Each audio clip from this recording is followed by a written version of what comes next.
Welcome to Peak Personalities. This is a series we'll be doing bi-weekly with me and Nathan. The concept will be going by one series at a time, talking about some of our favorite moments, about a variety of characters, and for now, we're covering Bleach. What's going on, everyone? This is Nate and X again, and we're doing our Peak Personality series. And today we're going to be discussing Yoruichi Shihoen, The Black Goddess.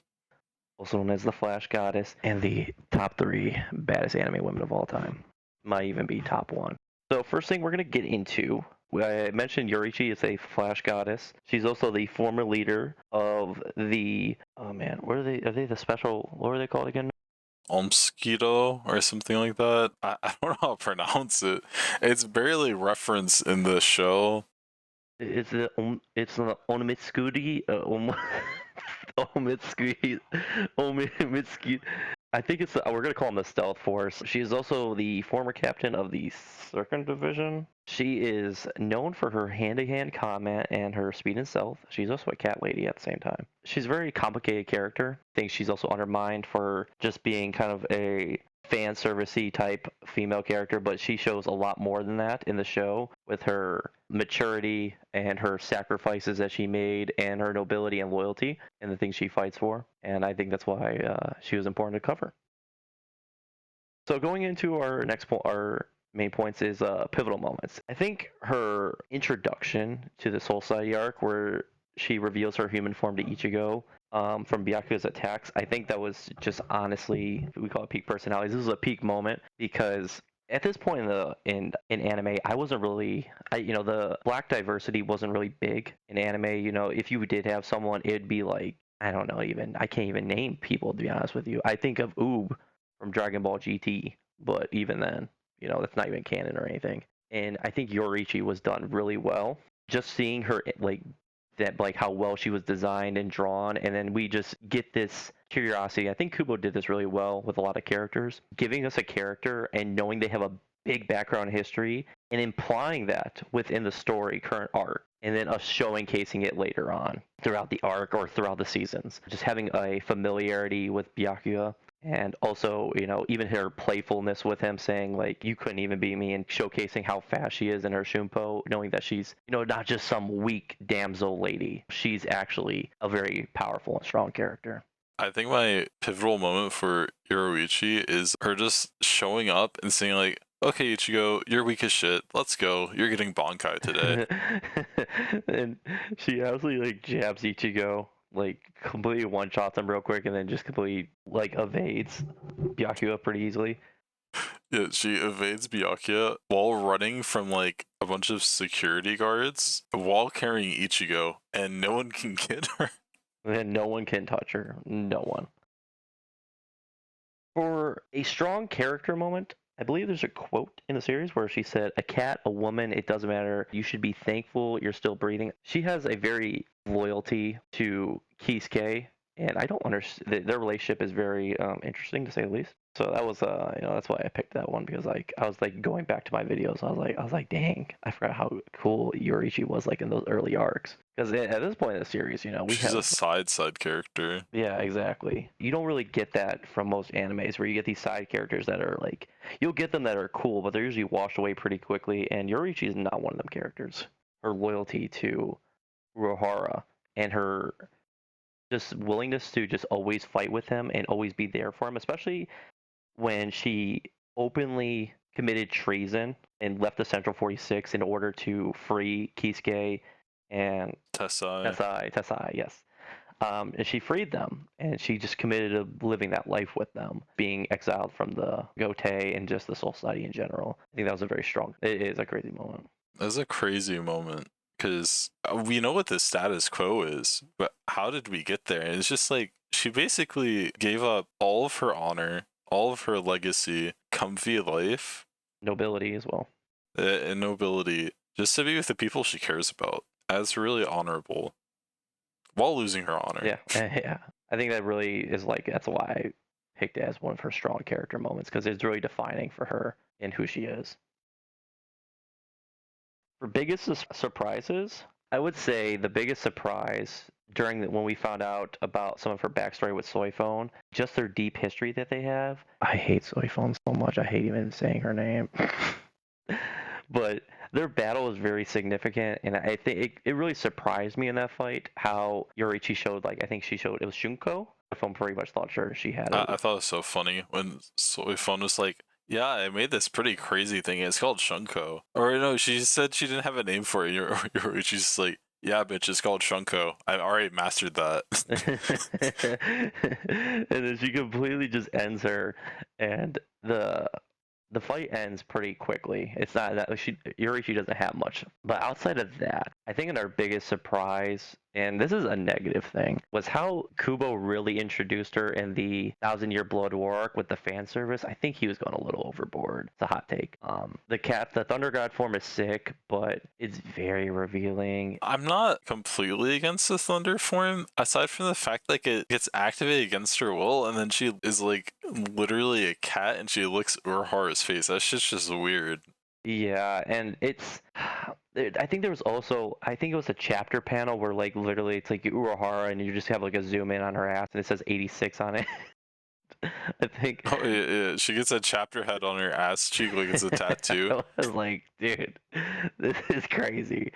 And that was really surprising for me because Yoruichi she was naked in front of Ichigo and stuff, but like she was like unknowingly doing all that stuff. And this was just like outside character for her that Kubo was doing. And it's a hot take. I'm not too much of a fan of it because it's just like she's more than that. She's more than just fan service. Yes, she's known as like the top. She's in everyone's top 5. I would say my least favorite Yoruichi fan service scene is they're going to the royal palace and Yoruichi just cuts her hand through Orihime's boob and it's just like, Ichigo, what are you, gay? Why don't you like these tits and why aren't you complimenting Oh her? my gosh. It's like, what the fuck is this? And then That was so comical. Kubo was like that pushing. was He was pushing for the anime staff to put it in. It's like, no, it's not good. Like that was like the memes that came with that and like the shock at the time, especially when I was watching like anime like manga reviews of it. It was like on YouTube a lot, and even I was like, wow, I'm like that's crazy. That was probably where like it's not directly like affiliated with her, but it was a pretty big surprise just seeing how she was represented in the Thousand Year Blood War arc. Now moving on to peak moments. We already discussed, her fight with Soifone, showcasing herself against Byakuya. I think it's best to show even her fight against Askin's really not that much. I would say her peak moment definitely is what we already discussed with her, saving Urahara and Tessai. I really can't name a better moment because even her fight with Askin, I mean, it's cool with her Thunder God form, but not much happens after that, especially when Urahara takes the show with that. I just love the panel. She's down and in charge, and she just activates Shunko, and she's gonna absolutely try to one-shot Askin. I think that was like my peak hype, and my excitement kind of dipped when she started licking Urahara. Yeah, that's like I said. It's like there were some like sick moments, but at the same time, I was like, what? That was that. Like I said, it's Kubo did some interesting things with Yoruichi in the Thousand Year Blood War. If I had to say my favorite thing about Yoruichi is she is well designed. She is a very beautiful like anime character and whatnot. I just like how Kubo really introduced her character as she's a very mentor warrior type. It really set the stage, I think, for like the female cast of anime characters in the future. Because a lot of them at this point, we didn't really have any ones that were really that great. A lot of them were just passive, passive, or they felt really like fit that girly vibe, or like Sailor Moon type of characters.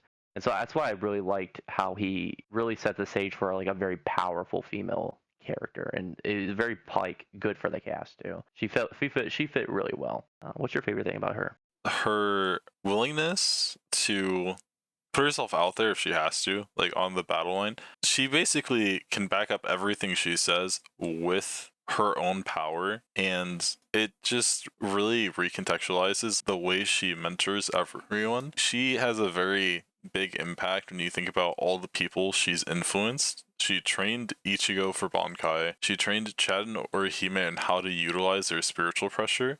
And then she also helped Chad, Orihime, Uryu, and Ichigo on refining their spiritual pressure to go in that canon for the Soul Society. And, you know, Ichigo literally was still struggling with his spiritual pressure manipulation in the Espada arc. But imagine if she never tried to teach him shit. No, he would have been. And you know what? I don't know if this is weird. Why doesn't she have like why doesn't she have a Zanpakuto? That is like the biggest surprise thing I wanted to circle back to. I had two things I wanted to talk about. One of which is she never uses her sword. She doesn't even carry it on her, seemingly. That's what I got. And she says something like, "Oh, she doesn't like it because it doesn't suit her fighting style." But I disagree. is she just saying she's just such a high maintenance bad bitch that she doesn't gel with her sword like that? I've heard people theorize like her Zanpakuto is like something heavy, like hammer that like hinders her mobility, kind of like how Soifon hates her Bankai because it's a fucking bazooka. So maybe there's like the theme with Shikai is like your outward self, your Bankai is like your inner self. Soifon's outside personality is, oh, I'm light on my feet, I'm nimble, I'm an assassin, and I'll kill you in 2 hits. But her fucking inside personality, like who she truly is, she's a fucking bombastic, loud character. And I feel like Yoruichi isn't exactly like that. I mean, on the outside, she's calm, collected, very confident, and her Shikai probably represents that. Her Bankai probably represents her more fickle, chaotic side, like how she has the cat stuff. Yeah, I mean, like, I feel like they should have. I don't think it would have been that hard to like incorporate those forms. Your Zanpakuto is you. I don't think it would be a far cry because we've seen even starts with a K. Kensen, yeah, he fights with his fist. So I mean, like, I don't know why they. No, so I mean, Kensei does do some Hakuto. He actually just keeps his sword in Shikai mode like all the time, so it's just a dagger. Oh, his Bankai is the one where he has fights with the fist. Now I think about it. So yeah, he's got the budget Ukitake Shikai as a Bankai. that's how I was like. It just doesn't look good. It doesn't, and I just don't know why they couldn't have done something like that for her. I mean, it's interesting to have a character who doesn't use the traditional power set, and she's able to make it work. But why aren't other characters able to make it work? Soifon doesn't really accomplish anything using Shunko. No, she doesn't. Literally, her biggest thing is she did do damage to a Sternritter. But like, even against Aizen, she didn't like. You gotta imagine how she really feels about her Zanpakuto. Even in the fight against Aizen, she like Kisuke just whip up some body, like some hand guards and arm guards. That's what I was gonna put in my second biggest surprise moments.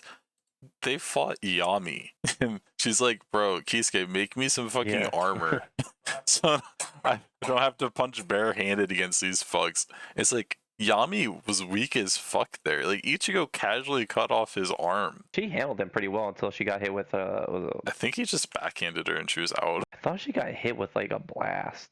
Oh, I'll have to pull it up or something. I don't remember. Because Urahara takes over the fight for her. He ends that pretty quickly because it's Urahara.